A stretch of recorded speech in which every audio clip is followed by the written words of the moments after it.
नमस्कार दोस्तों, आप देख रहे हैं नक्षत्र छाया प्रोग्राम। नक्षत्र छाया प्रोग्राम में आप सभी दर्शकों का हार्दिक स्वागत है, अभिनंदन है। दोस्तों, आज हम जन्म कुंडली पर बनने वाला एक विशेष प्रकार का राजयोग, उस राजयोग के विषय पर चर्चा करेंगे, उस राजयोग को समझने का प्रयास करेंगे। यह एक प्रकार का ऐसा राजयोग है जिसकी जन्म कुंडली पर यह राजयोग देखा जाता है। ऐसे लोगों का जीवन विशेष रूप से धन धान्य से संपन्न होता है और इनके जीवन में हर प्रकार से सुख शांति और वाहन आदि का सुख, सुंदर मकान का सुख आदि सारे भौतिक सुख संसाधनों की वृद्धि होती है। जन्म कुंडली में जब राजयोग बनता है तो वह राजयोग हर प्रकार से जातक को सुखी रखता है।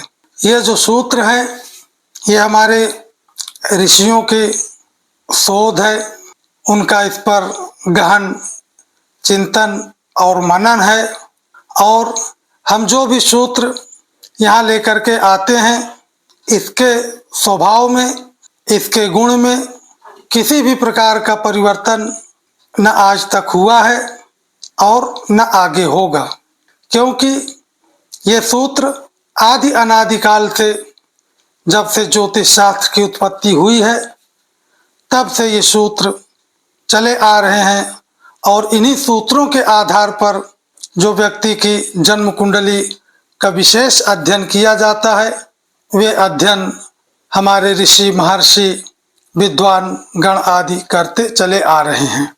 आज हम जो एक विशेष प्रकार का राजयोग है उसके सूत्र पर यदि ध्यान देते हैं तो जैसे कि लिखा हुआ है कि भाग्ये कर्मणि तत्पति निवसता वेकत्र वा व्यत्यये वान्योन्यक्षगतौ निरीक्षण युतौ तौ राजयोग प्रदौ धीजायोदय बंधुपैश्च सहितौ तत्तद गृहे वा स्थितौ संपत् सौख्य करो तयोर निधन कृत लाभाधिपत्यम बिना।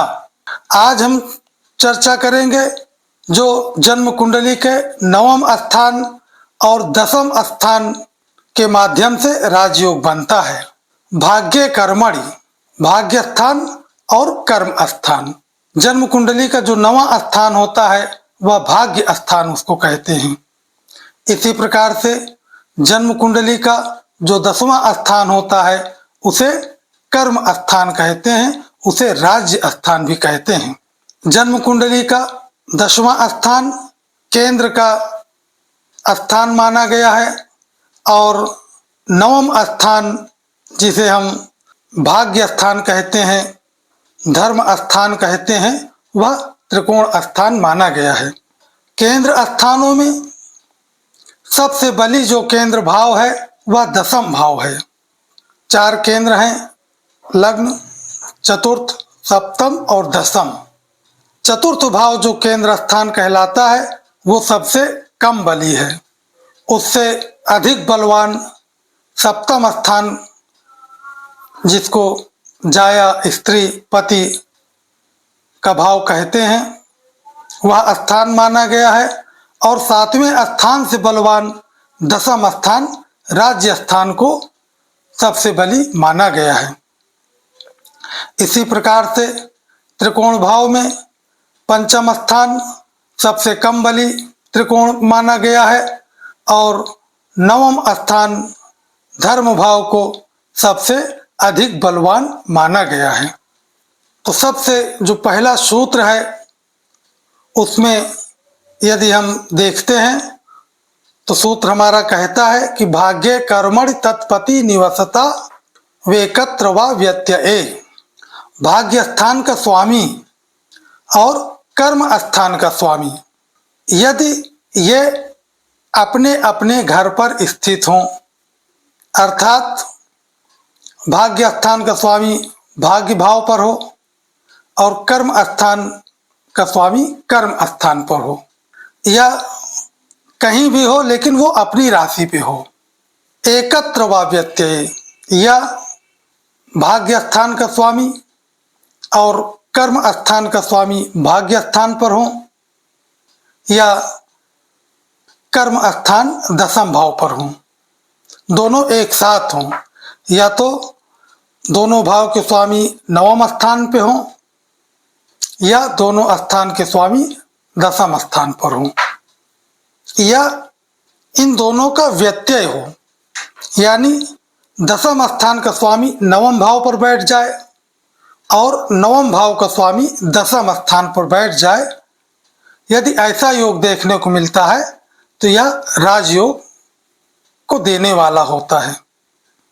ऐसे लोगों का जीवन धन धान्य से संपन्न होता है, समाज में यश मान प्रतिष्ठा का लाभ होता है, उच्च वर्ग के लोगों से संपर्क होता है, राजनैतिक क्षेत्र में इनको विशेष रूप से सफलता प्राप्त होती है, या ऐसे लोग राज्य वर्ग में जाकर के वहाँ से धन यशमान प्रतिष्ठा का लाभ प्राप्त करते हैं।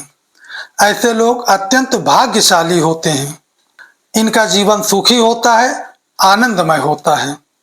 इसको हम देखिए, इस योग को एक उदाहरण से दिखा देते हैं। ये देखिए, इस राजयोग को हम एक कुंडली के माध्यम से समझने का प्रयास करेंगे। ये देखिए कुंडली, ये जातक का जन्म कर्क लग्न में हुआ है। कर्क लग्न में होने से यहाँ नवम स्थान पर जो राशि पड़ी हुई है वह मीन राशि है, और दशम स्थान पर जो राशि पड़ी हुई है वह मेष राशि है। अब यहाँ मीन राशि के स्वामी नवम स्थान भाग्य स्थान पर जो मीन राशि पड़ी हुई है उसका स्वामी गुरु ग्रह है, और दशम स्थान कर्म भाव पर जो मेष राशि पड़ी हुई है उसका स्वामी मंगल ग्रह है। यहाँ मंगल और गुरु को विशेष रूप से देखना है। अब मंगल और गुरु ये कहीं भी बैठे हो जहाँ इनकी दूसरी राशि हो, या भाग्य स्थान पर गुरु बैठा हो और कर्म स्थान पर मंगल बैठा हो, तो यह एक प्रकार का राजयोग कहलाएगा। देखिए यहाँ गुरु भाग्य स्थान पर मीन राशि पे बैठा हुआ है और मंगल मेष राशि पर स्थित है, तो ये एक प्रकार का राजयोग कारक की कुंडली है। इसी प्रकार से मंगल और गुरु, ये दूसरी कुंडली देखिए इसी कर्क लग्न की। यहाँ मंगल और गुरु दोनों भाग्य स्थान पर बैठे हुए हैं। यह देखिए दूसरी कुंडली। पहले कुंडली पे गुरु अपनी राशि नवम स्थान पर बैठा था, मंगल अपनी राशि दशम स्थान पर बैठा था। इस कुंडली में मंगल और गुरु दोनों भाग्य स्थान पर बैठे हैं, तो यहाँ नवमेश और दशमेश का युति संबंध भाग्य स्थान पर होने से ये भी राजयोग कारक है। ये मंगल और गुरु जातक को विशेष ख्याति यश मान प्रतिष्ठा को देने वाले होंगे। इसी प्रकार से तीसरा योग देखिए उसी कर्क लग्न में। यह देखिए ये कर्क लग्न की कुंडली, इसमें दशम स्थान पर मंगल और गुरु बैठे हैं। जब यहाँ दशम स्थान पर मंगल और गुरु बैठ गए, यानी केंद्रेश और त्रिकोणेश का यहाँ संबंध दशम स्थान पर हो रहा है, तो यह भी एक विशेष प्रकार का राजयोग है। अब देखिए फिर से एक कर्क लग्न की कुंडली। यहाँ मंगल भाग्य स्थान पर बैठा, यह देखिए कुंडली ये यहाँ नवम स्थान भाग्य भाव पर मंगल बैठा हुआ है और दशम स्थान राज्य भाव पर गुरु बैठा हुआ है। यहाँ देखिए बृहस्पति के घर पर मंगल है और मंगल के घर पर बृहस्पति है, तो यह भी एक प्रकार का राजयोग कारक है। भाग्य कर्मणि तत्पति निवसता वेकत्र वा व्यत्यये वान्योन्यर्च गतौ निरीक्षण युतौ तौ राजयोग प्रदौ।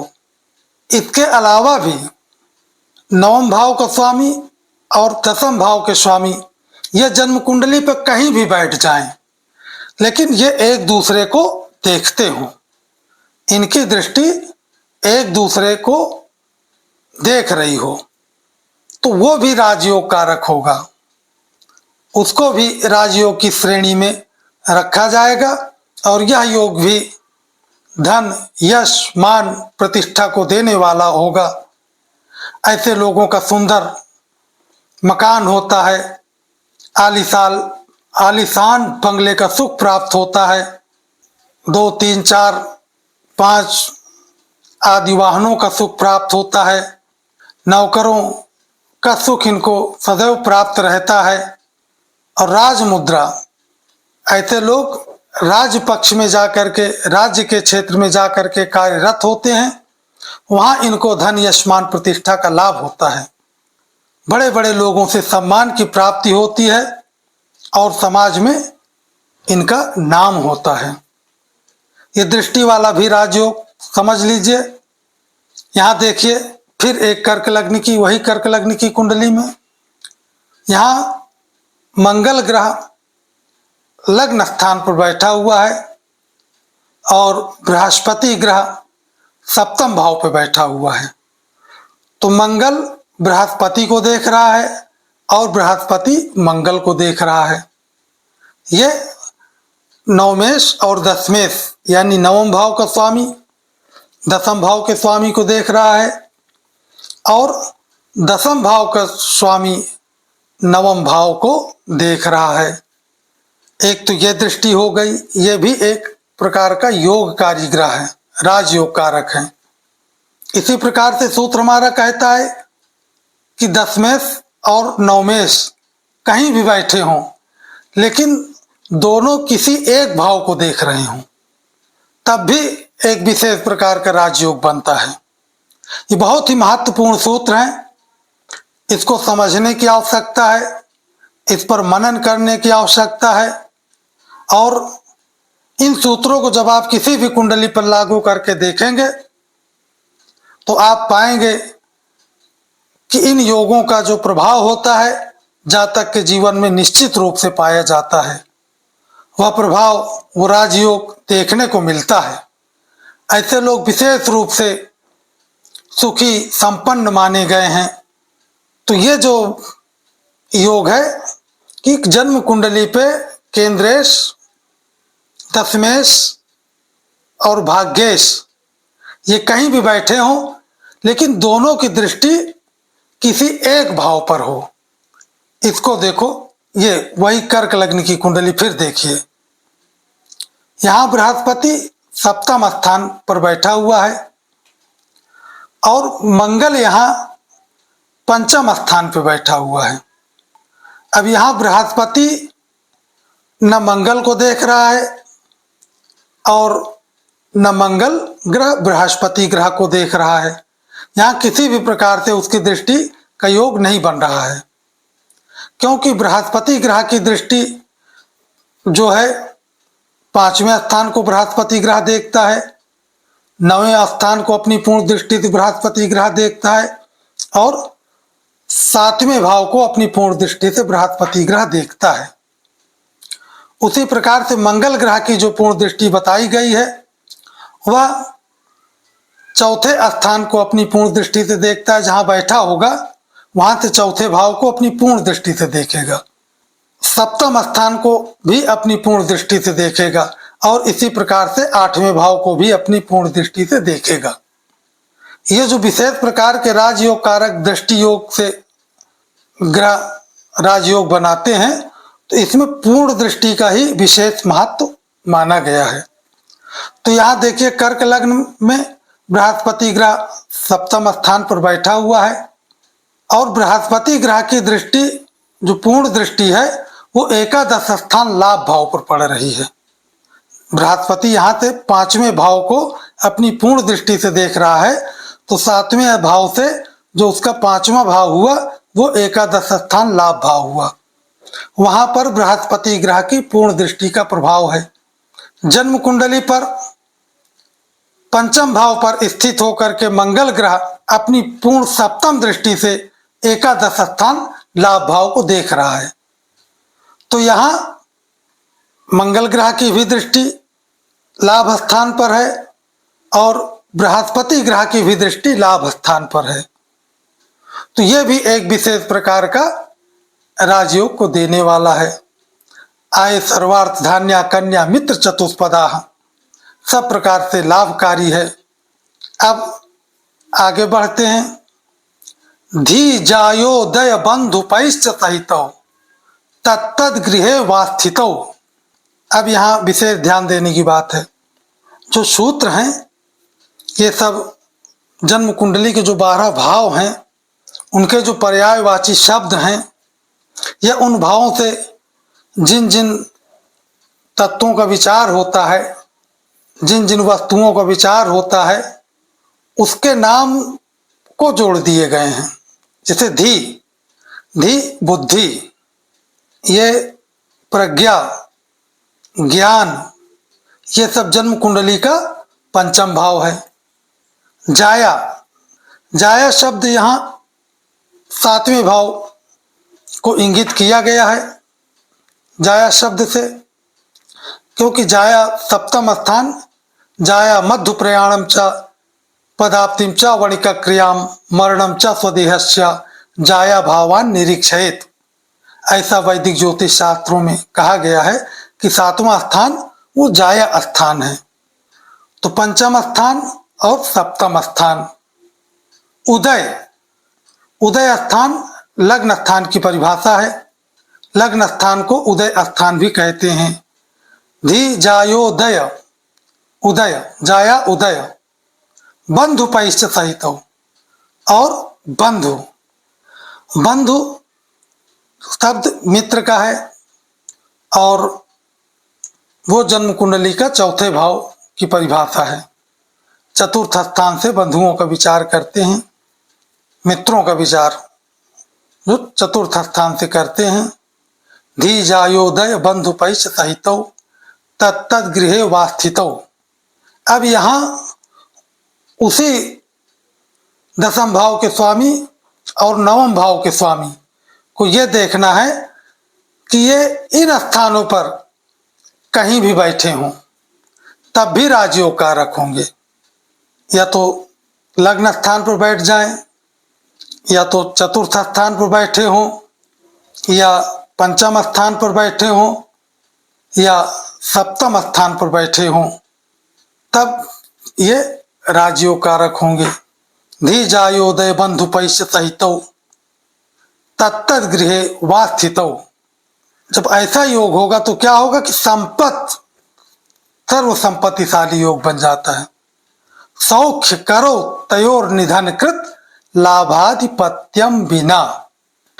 ये जितने भी प्रकार की श्रेणियां राजयोग की बताई गई हैं, अब सूत्र के लास्ट में ऋषि कहते हैं कि लाभा निधन कृत लाभाधिपत्यम बिना।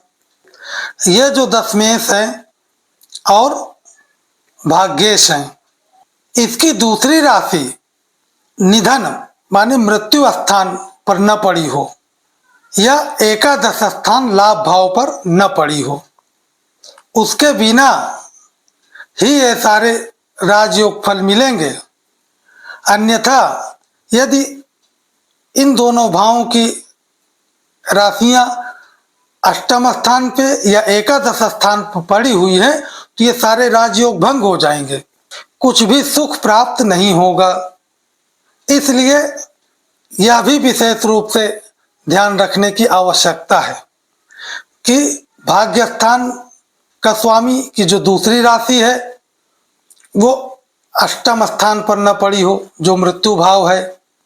उसी प्रकार से दशम स्थान का जो स्वामी है उसकी दूसरी राशि एकादश स्थान लाभ भाव पर न पड़ी हो, तभी वह राजयोग पूर्ण रूप से फलकारी होगा। अन्यथा वे राजयोग किसी भी प्रकार से जातक के लिए शुभ फलकारी नहीं होंगे। उस राजयोग का पूर्ण रूप से फल प्राप्त नहीं होगा। ये जो निधनकृत लाभाधिपत्यम बिना, इसके बिना ही राजयोग का शुभ फल संभव है। तो ये 2 लग्नों में विशेष रूप से ऐसी स्थिति बनती है। नंबर 1, मेष लग्न। किसी भी जातक का जन्म जब मेष लग्न में होगा तो उसमें जो शनि ग्रह है उसकी पहली राशि मकर राशि 10वें स्थान पे होगी और उसकी दूसरी राशि 11वें स्थान पर होगी। तब यहाँ शनि और गुरु के माध्यम से जो राजयोग बन रहा है बनेगा, क्योंकि गुरु यहाँ 9वें स्थान का स्वामी होगा और शनि यहाँ 10वें स्थान का स्वामी होगा। लेकिन शनि की दूसरी राशि एकादश स्थान लाभ भाव पर होने से यहाँ ये योग पूर्ण रूप से घटित नहीं होगा। इसी प्रकार से मिथुन लग्न में जिन जातकों का जन्म होगा, यहाँ भी शनि ग्रह ही उसका कारक होगा, क्योंकि यहाँ शनि ग्रह की जो भाग्य स्थान पर कुंभ राशि पड़ेगी तो उसकी जो दूसरी राशि मकर राशि है वे 8वें स्थान पर पड़ेगी। ये यहाँ देख लीजिए, ये मेष लग्न में, ये देखिए मेष लग्न का जन्म है, ये कुंडली मेष लग्न की है। इसमें मकर और कुंभ राशि, मकर राशि 10वां स्थान राज्य भाव पर स्थित है और कुंभ राशि एकादश स्थान लाभ भाव पर स्थित है। तो यहाँ शनि और गुरु के माध्यम से जो राजयोग बनेगा उतना ज्यादा सफलकारी नहीं होगा। इसी प्रकार से ये देखिए मिथुन लग्न की कुंडली, मिथुन लग्न की कुंडली में यहाँ मकर राशि 8वां स्थान मृत्यु भाव पर पड़ी हुई है और उसकी दूसरी राशि कुंभ राशि 9वां स्थान भाग्य भाव पर पड़ी हुई है। तो यहाँ भी नवमेश और दशमेश शनि और बृहस्पति के माध्यम से जो राजयोग का निर्माण होगा वो बहुत ही शक्तिशाली नहीं होगा, उसमें कुछ न कुछ कमी होगी।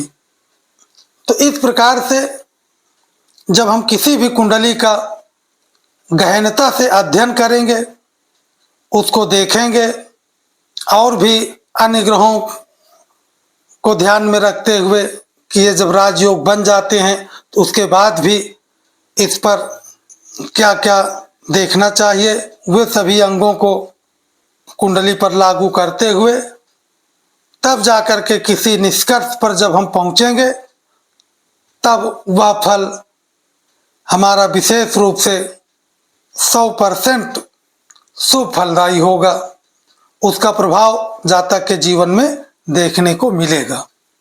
अब आगे हम फिर किसी विशेष योग को लेकर के चर्चा करेंगे। नमस्कार।